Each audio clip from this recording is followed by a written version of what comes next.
discovered my love for music at the very young age of 4 years old. However, this video is not meant to give you several decades of history, but only the last decade, plus a few years. I'd like to start at the beginning of the new millennium. It was the year 2000, and I had been very busy playing live gigs both solo and with my band every weekend up in Montana.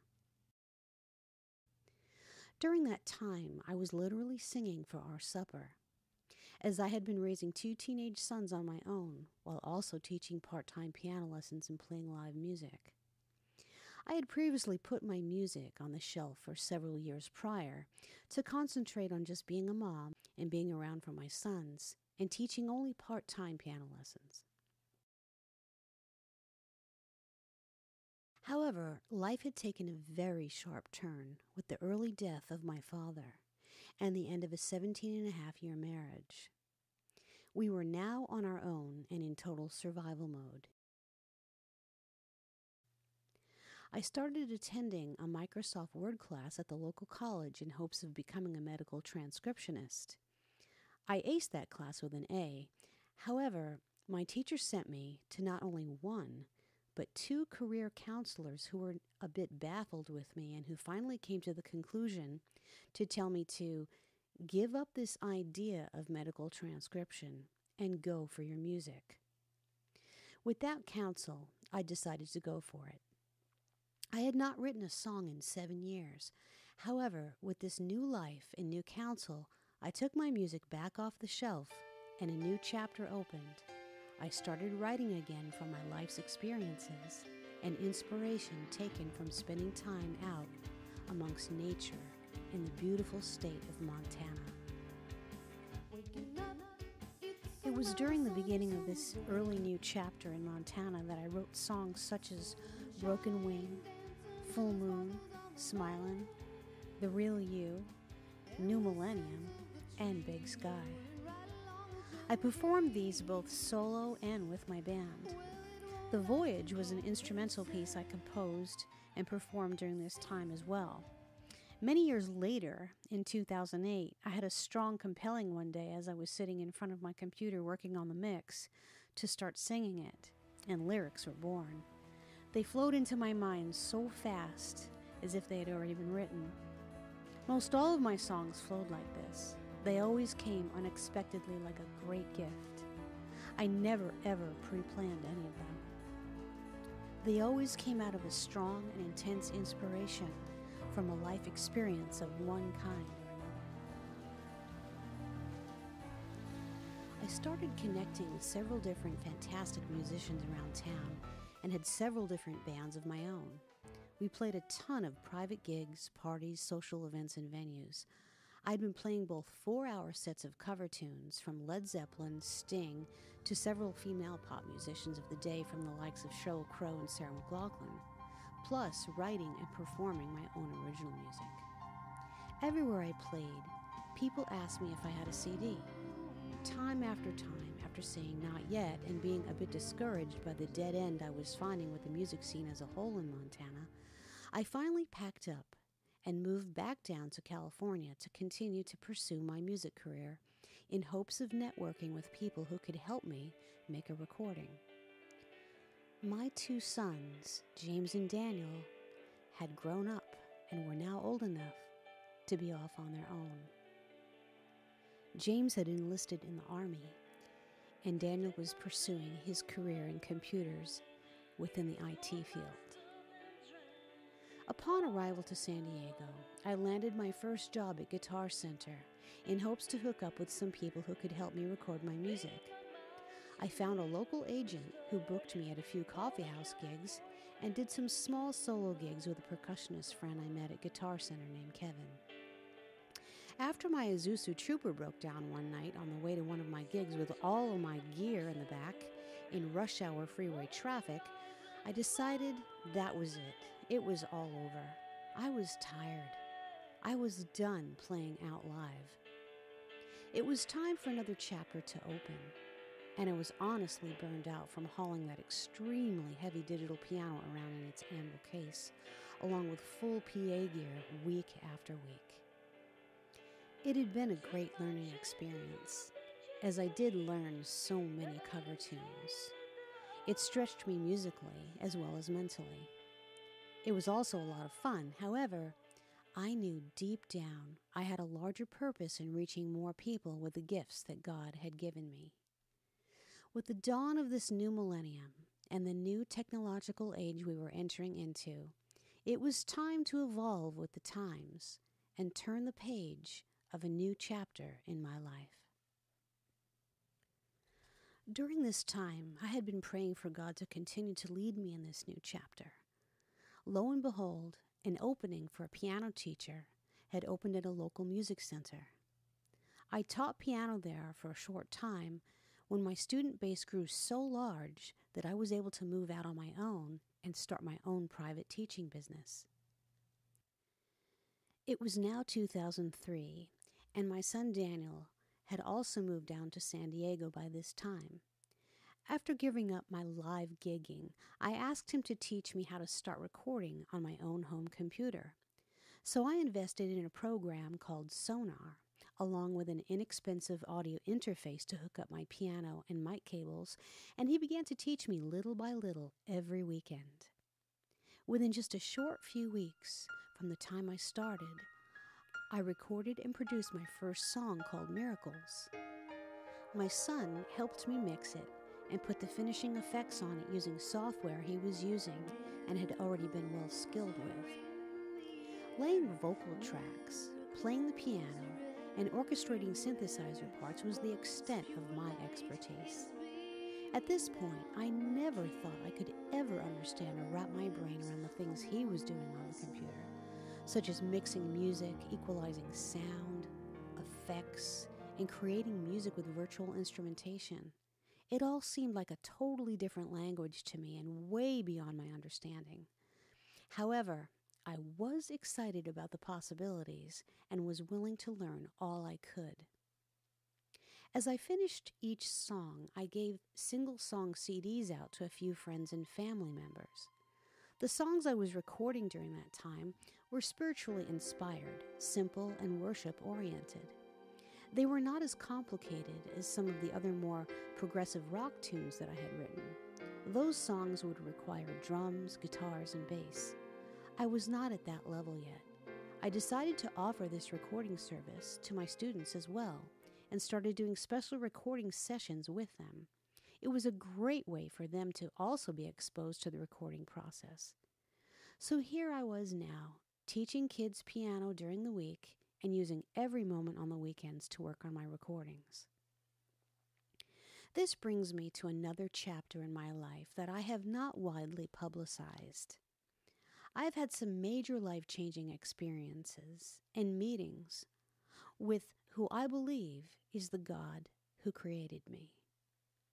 It's been an ongoing relationship with the divine for many years, which peaked when I was a teenager.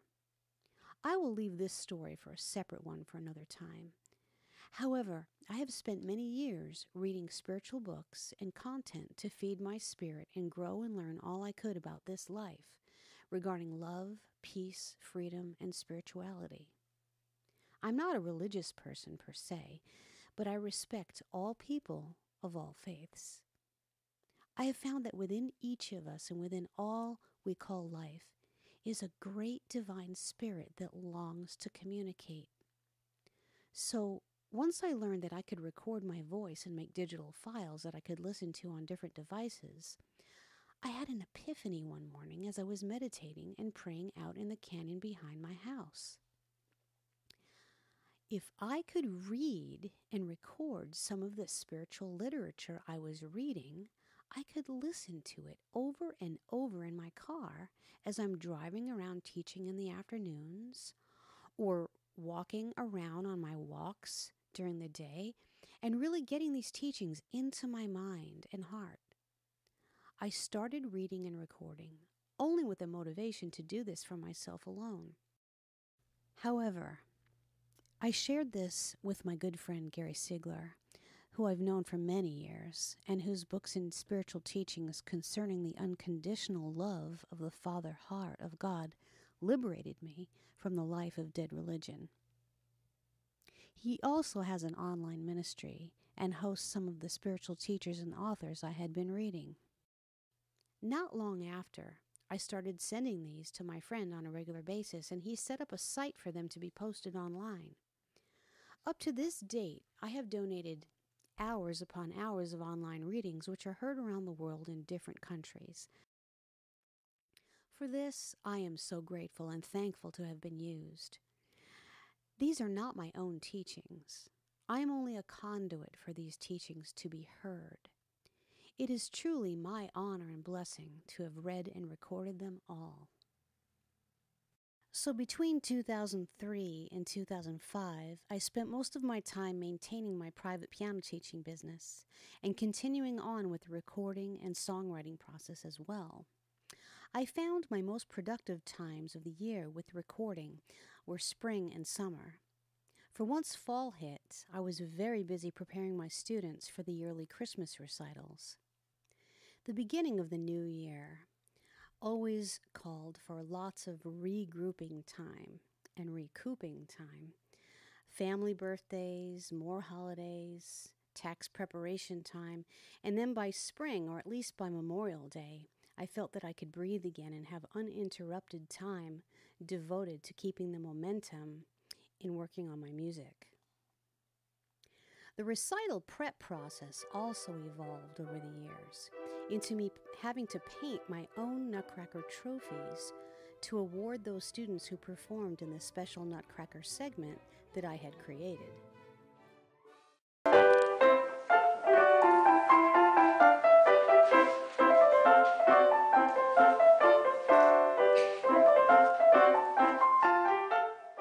This grew to be such a highlight segment at each recital every year that my mom would bring her large-sized Nutcracker down for the kids to get their pictures taken in front of. The Nutcracker became a sort of recital icon.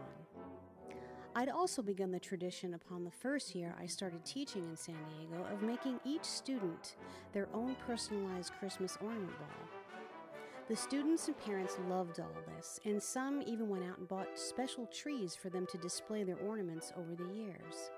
This made it very special for the kids every year and really something to look forward to.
And so this yearly tradition continued. I even made them personalized Valentine cards every year. However, it was always very hard for me to break momentum with the recording process. Music was my passion, and my songs were my passion. My desire to hear them the way I heard them in my head was strong, and I knew that someday, somehow, I had to make this happen. This was at times painful. Even though I very much enjoyed teaching and spending time with the students, I could hardly wait for the weekend to come so that I could get back to my recordings. Momentum is key when it comes to creativity. There is a beautiful natural preserve in a canyon next to where I live here in San Diego. This place has been a godsend to me. As I spent a lot of mornings down in the canyon walking, watching the birds, meditating, praying, listening to and critiquing my mixes and reflecting on the things I was learning spiritually through the teachings I was reading. This newfound life I found in San Diego caused me to spend even more time out in nature, spending time in this canyon, along with spending time at the ocean, the meditation gardens in Encinitas, and the wild animal park, and even the zoo, were inspiring me to write new songs. So moving on and back to the musical recording voyage, as the internet and having an online presence became more commonplace, I met some people in some music circles who started playing my songs on internet radio shows. It was there that I met Van Hunsberger, who offered to help me out with any drumming or percussion I needed. Needless to say, the voyage took off full speed ahead from there. The bar was being raised for me to have to grow and learn more. Plus, technology was changing and evolving so fast during this time that my computer and software was needing to be upgraded before I knew it. I started working online with Van, sending tracks back and forth. This went on for a while. However, I started experiencing computer crashes, loss of data, software failing.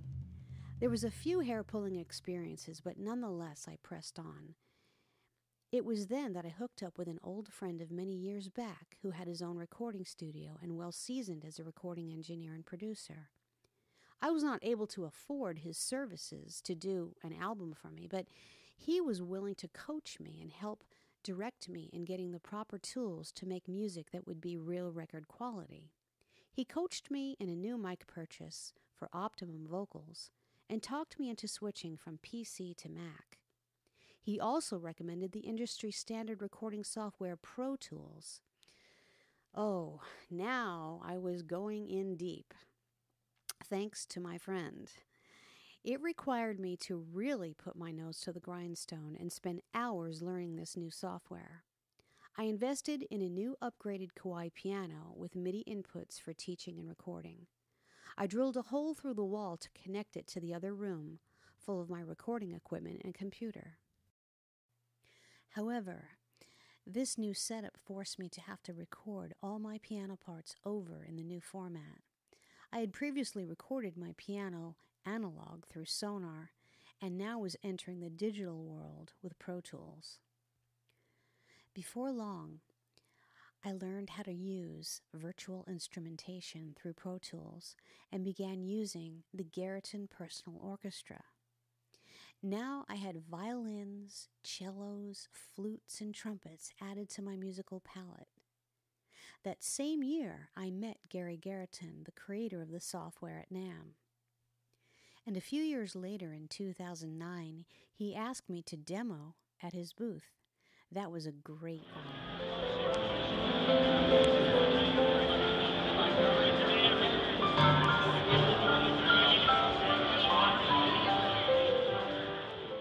I continued to learn all I could as doors would open for me to network with others by going to NAMM and still learning from my son, who was always doing research on the latest in musical software development.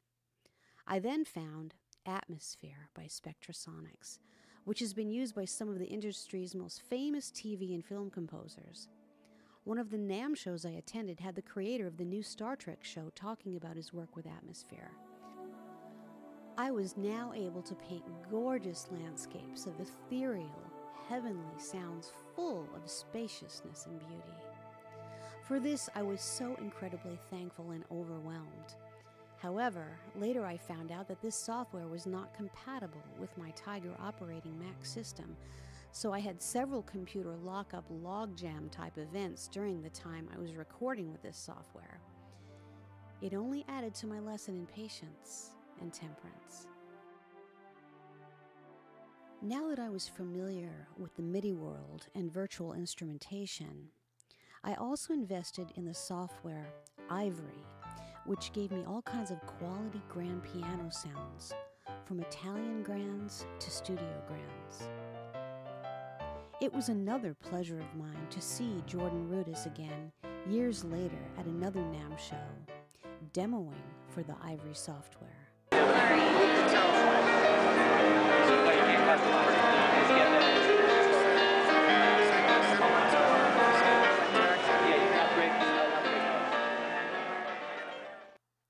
To backtrack a bit, I had been on MySpace and created a presence there in 2005, where I posted some of my earlier recordings.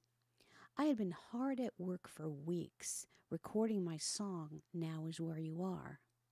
I finally got it to a place I was proud of and posted it one morning on MySpace. That morning, I realized it was the anniversary of my father's departure from this earth, for it was June 3rd. I was so elated when I realized this and took it as a sign that my dad was with me. Then shortly after that, I think it was that night, I received an email from a lady who heard my song that same day on MySpace.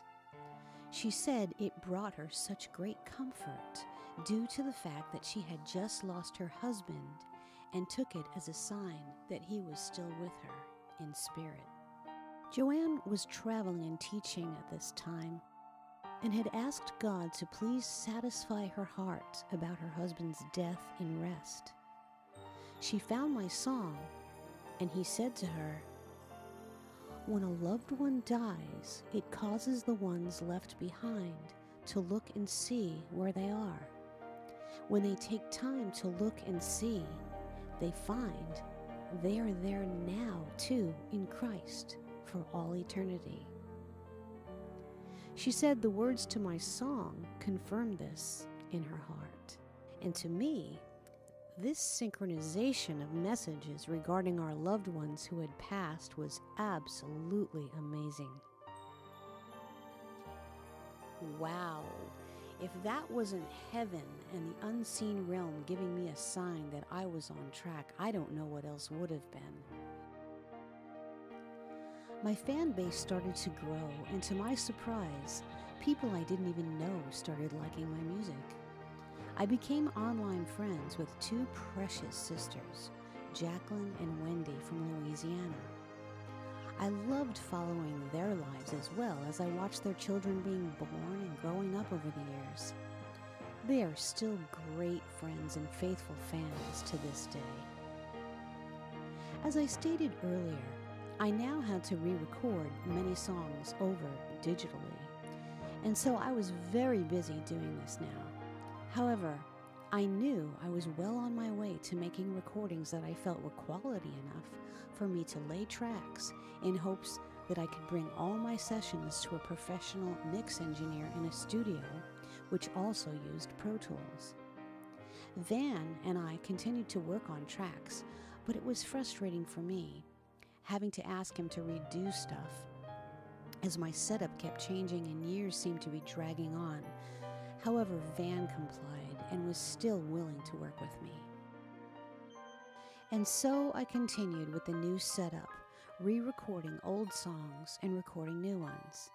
Every weekend, music was flowing out of my little bedroom, and I was having the time of my life as I was finding myself in the zone of pure elation as sounds were being created and musical landscapes were being born.